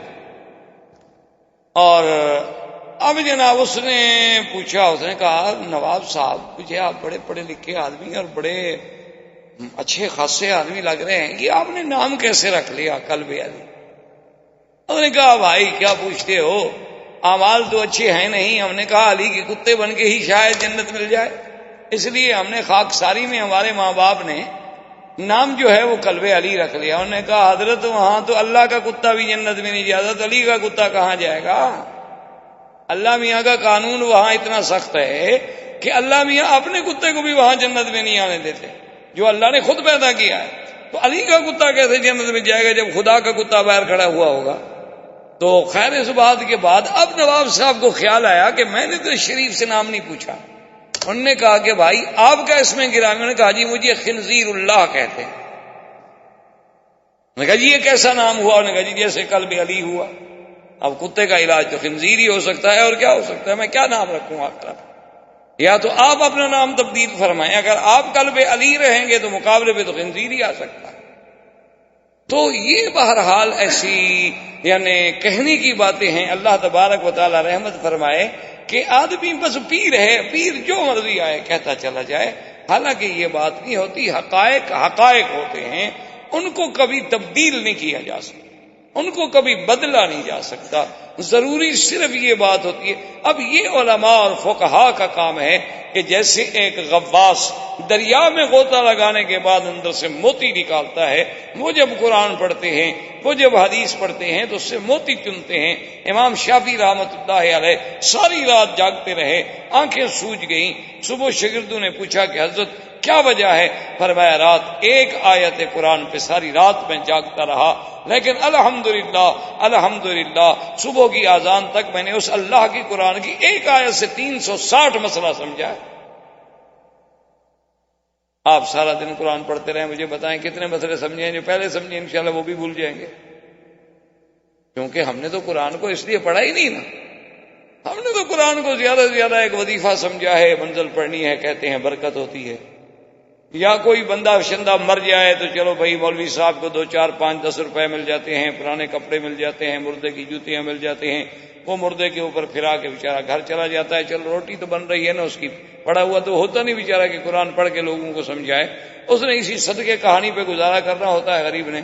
یا قرآن کا ایک بڑا فائدہ ہمارے ہاں یہ بھی ہے کہ جھگڑا ہو جائے تو بھی قرآن اٹھاؤ، رکھو سر پہ قرآن، تم سچ کہہ رہے ہو، یا میں پیسے رکھتا ہوں قرآن پہ اٹھا لو۔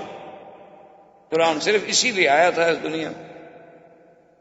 تو اس لیے اب بات کو سمجھیں کہ اللہ نے قرآن میں کتنا بڑا جامع لفظ ہے، اور میرے مدنی صلی اللہ علیہ وسلم کے لیے اب بعض علماء کہتے ہیں کہ وہی جو جانور جس کو اللہ نے حیات کا رنگ دیا تھا وہی جانور بھیجا گیا معراج میں، اور جو صحیح حدیثوں میں ہے اس میں لفظ ہے براق، اتیت بالبراق فکانت ابیض طویل، حضور نے فرمایا میرے لیے براق لائی گئی، لمبے قسم کا جانور تھا، سفید تھا۔ براق کو براق کیوں کہتے ہیں یاد رکھیں، بعض علماء کہتے ہیں من البرق، کہ براق اس لیے کہتی ہیں کہ جیسے بجلی برق چمکتی ہے، اور سب سے زیادہ دنیا میں تیز رفتار چیز کیا ہے؟ نور ہے، روشنی، تو وہ بھی برق تھی، گویا کہ جہاں قدم پڑتا تھا وہیں پر اس کے، جہاں نظر پڑتی تھی وہاں قدم، اس لیے اس کا نام براق۔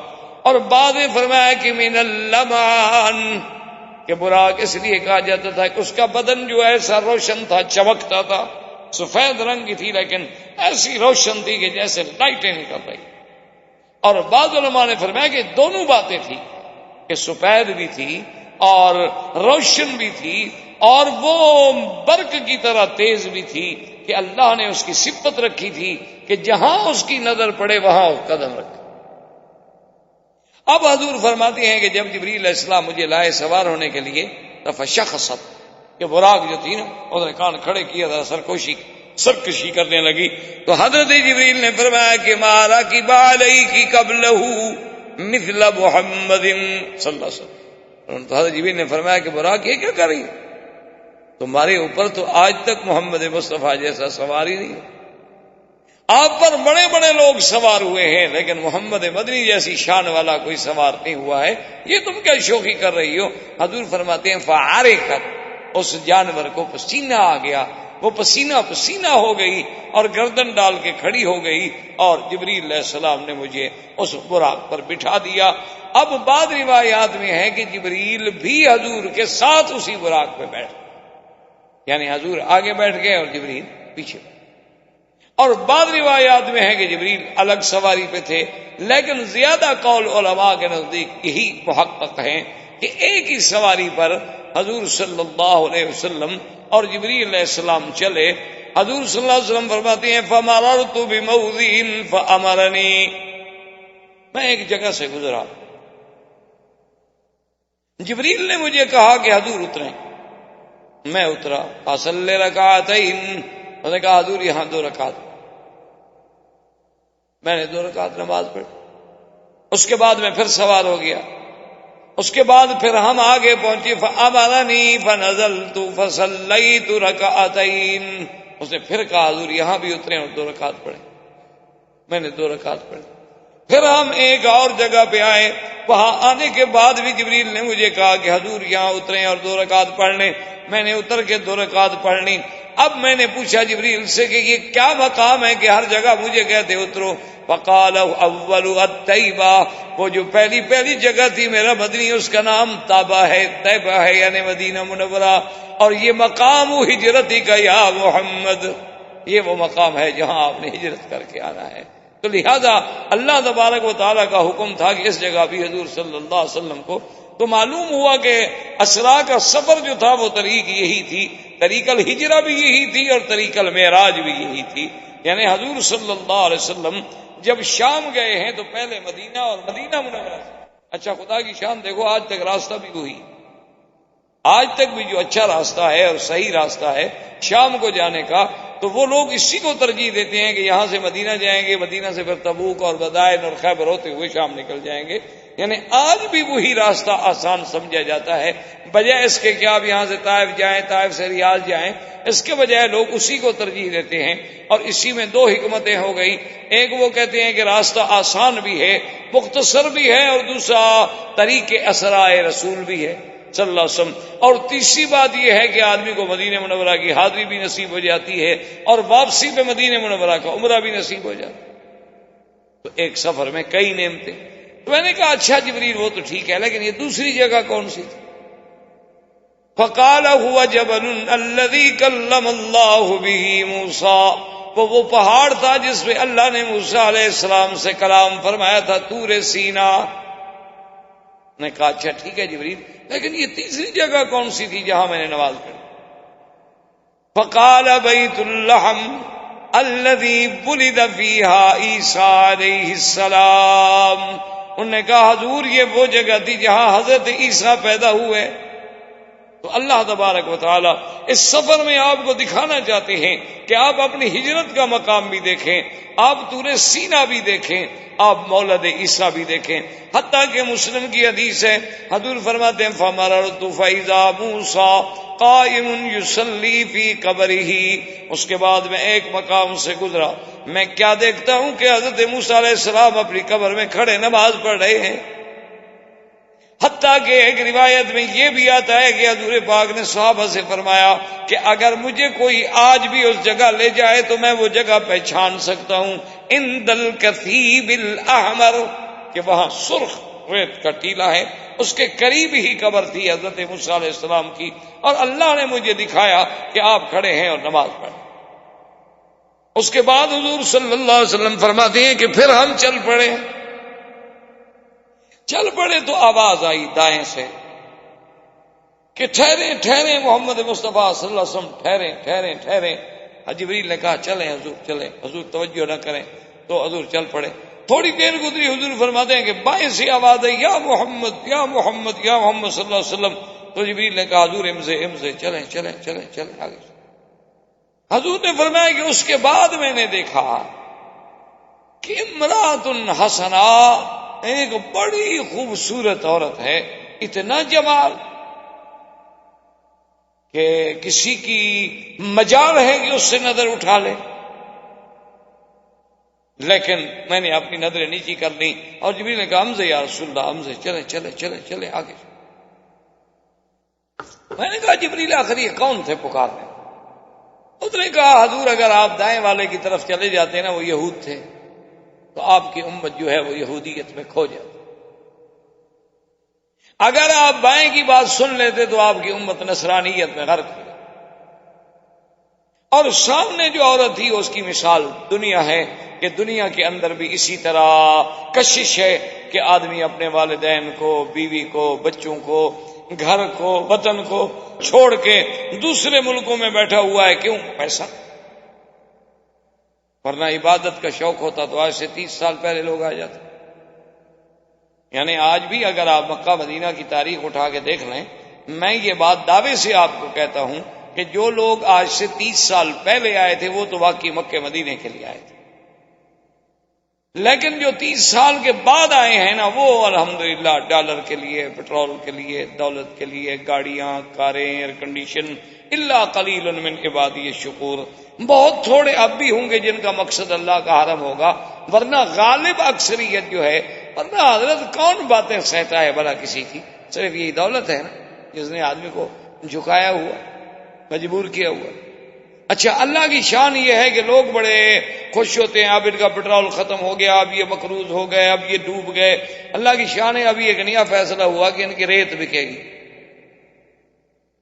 ریت، جو پورا صحرا اعظم جو پڑا ہے نا جی، اس کی پتہ ہے کتنا قیمت طے ہوئی ہے؟ اس کی قیمت تقریباً ہو رہی ہے، کوئی سودا شاید جو ہے 3 کھرب ٹریلین ڈالرز میں سودا ہوگا۔ اللہ نے کہا تم قرآن نہ چھوڑو، فکر نہ کرو، ہم ریت کو سونا بنا دیں گے، کیا فرق پڑتا ہے؟ یہ کیا فرق پڑتا ہے؟ تمہیں کون لوٹ سکتا ہے؟ تم نے جب تک میرے قرآن کو نہ چھوڑا کوئی فرق نہیں پڑتا ہے۔ کبھی پیٹرول نکل آئے گا، کبھی سونا نکل آئے گا، کبھی چلو تکلیف ہی نہ کرو، ریت بیچ دو، لوگ ریت اٹھا کے لے جائیں، تمہیں پیسے دیں اور جگہ خالی کر دیں تاکہ وہاں تم زراعت کرو۔ اور ریت اٹھا کے ٹیلے جب لے جائیں گے تو نیچے سے مٹی نکل آئے گی۔ تو اللہ کی شان دیکھیں۔ تو اور جب تک ان کے پاس پیسہ ہے لوگ آتے رہیں گے، چونکہ مقصود ہمارا پیسہ ہے۔ مقصود اگر ہمارا، میرے بھائی، حرمین الشریفین ہوتا تو کیا ہمارے لباس میں، شکل میں کوئی تبدیلی آ گئی؟ کوئی چینج آیا؟ دیکھو نا، آپ اپنے بچے کو کل بھیج دیں یورپ پڑھنے کے لیے، وہ سال کے بعد آئے نا تو آپ کو دور سے نظر آئے گا کہ ماشاءاللہ واقعی انگریز آ رہا ہے۔ آپ کو بالکل نظر آئے گا کہ بھئی یہ ہے تو میرا بیٹا، لیکن عملی اعتبار سے بالکل یہ خالص انگریز ہے۔ اس کا سوٹ دیکھیں، بات کرنے کا انداز دیکھیں، بیٹھنے کا، چھری کانٹا پکڑنے کا تماشا۔ گھر والے چاہے ہنس رہے ہوں کہ بندر ہے ہمارا بیٹا ہے، لیکن وہ جناب دکھائے گا اپنی ساری حرکتیں، کیونکہ یورپ کے اثرات دکھائے گا۔ تم جب مکے مدینے سے واپس جاتے ہو تو کیا ہمارے چہرے پر بھی کوئی مدینے کے اثرات، کوئی کعبے کے اثرات، کوئی قرآن کے اثرات، کوئی نبی کی سنت کے اثرات کچھ ہوتا ہے؟ یا جیسے گھر گئے تھے بدو واپس اسی طرح گھر کو آ گئے، پیسے لے کے چلے گئے، سمسونیٹ کا بریف کیس ہاتھ میں پکڑ لیا۔ تو اس لیے ہمیشہ یاد رکھیں کہ یہ اثرات جو ہیں اب حضور کے، یہ تو اللہ کی شان ہے کہ حضور نے نہ یہودیوں کی سنی، نہ نصرانیوں کی سنی، نہ دنیا کی طرف مائل ہوئے۔ اس کے بعد حضور فرماتے ہیں پھر ہم چلے، میں نے دیکھا کہ امراتن عجوزا ارمسا، ایک عورت ہے، بڑھیا ہے، بالکل بد شکل ہے، اور اس کی حالت انتہائی خراب ہے، بالکل ایسے کبڑ چکی ہے۔ میں نے کہا جبریل ما ہذ، یہ کیا بلا ہے؟ انہوں نے کہا رسول اللہ اب یہ دنیا کی کیفیت یہی ہے، اب اتنی ہی باقی رہ گئی، وہ جوانی تو مک گئی، ختم ہو گئی، اب یہ باقی ہے اتنا کہ جوانی کا پورا حصہ دنیا کا زیادہ گزر چکا ہے، اب یہ بڑھاپے کا تھوڑا سا حصہ ہے اور دنیا فنا ہونے والی ہے۔ اللہ نے آپ کو دنیا کی فنا کا آخری منظر جو ہے وہ بھی اپنی آنکھوں سے دکھلایا۔ حضور نے فرمایا صلی اللہ علیہ وسلم کہ میں آگے بڑھا، میں نے دیکھا کہ ایک قوم ہے اور ان کے سامنے ایک اعلیٰ قسم کا لذیذ شہی رائحتن طیبہ، عجیب بہترین خوشبو والا طعام موجود ہے، اور انواع و اقسام کے طعام ہے، اور ایک طرف ایسا طعام ہے فرمایا خبیثۃ الرائحہ، بدبودار ہے، گندا ہے، شکل دیکھتے ہوئے بھی آدمی کو الٹی آتی ہے، لیکن وہ اس اچھے طعام کو چھوڑ کے اسی گندے کو کھا رہے ہیں۔ میں نے پوچھا جبریل بناؤ، یہ کون پاگل ہو کہ اتنی اچھی نعمتیں، اتنا اچھا طعام، اس کو چھوڑنے کے بعد وہ یہ خبیث طعام کو کھا رہے ہیں جس کی بدبو اتنی دور تک ہمیں ستا رہی ہے، یہ کیا بات؟ تو جبریل نے فرمایا کہ یا رسول اللہ ہؤلاء زنات قومک، میرا مدنی یہ تیری امت کے وہ زانی لوگ ہیں جو اپنی بیویوں کو چھوڑ کے گندی عورتوں کے پیچھے بھاگتے ہیں، کہ گھر میں پاک عورت ہے، متقی عورت ہے، بیوی ہے جس کی شرافت پر اسے خود یقین، لیکن اس کو چھوڑ کے بازار میں گندی عورتوں، فیشنیبل عورتوں، ایڈز زدہ عورتیں، بیماری والی عورتیں، مریض عورتیں، ان کے پیچھے بھاگتا ہے، دولت خرچ کرتا ہے اور اپنی بیوی کی طرف نظر اٹھا کے نہیں دیکھتا۔ اللہ نے ان کو سزا دی ہے کہ قیامت تک اسی طرح گندگی کھاتے رہو اور حلال دیکھتے رہو۔ حضور صلی اللہ علیہ وسلم فرماتے ہیں کہ میں حیران ہو گیا کہ میں اس سے آگے دیکھا کہ ایک قوم ہے، ان کے بڑے بڑے پیٹ، اور وہ جناب ایک ایسا دریا ہے جیسے معلوم ہوتا ہے خون کا دریا، اور وہ آتے ہیں اور انگارے لے لے کے اپنے پیٹ میں بھر رہے ہیں۔ میں دیکھ کے دہشت میں آ گیا کہ یہ کیا بلا ہے، اتنے بڑے پیٹ، اور انگارے بھی کوئی اپنے پیٹ میں ڈالتا ہے. میں نے کہا من ہؤلاء یا جبریل؟ فقال ہؤلاء اکلۃ الربا. یا محمد مصطفیٰ صلی اللہ علیہ وسلم، یہ وہ لوگ ہیں جو دنیا میں سود کھاتے تھے. اللہ تبارک و تعالی نے قیامت کے عذاب سے پہلے ان کو برزخ کے عذاب میں رکھا ہوا ہے کہ ذرا اس عذاب کا مسئلہ چکھو، اصل عذاب تو پھر آخرت میں ہوگا.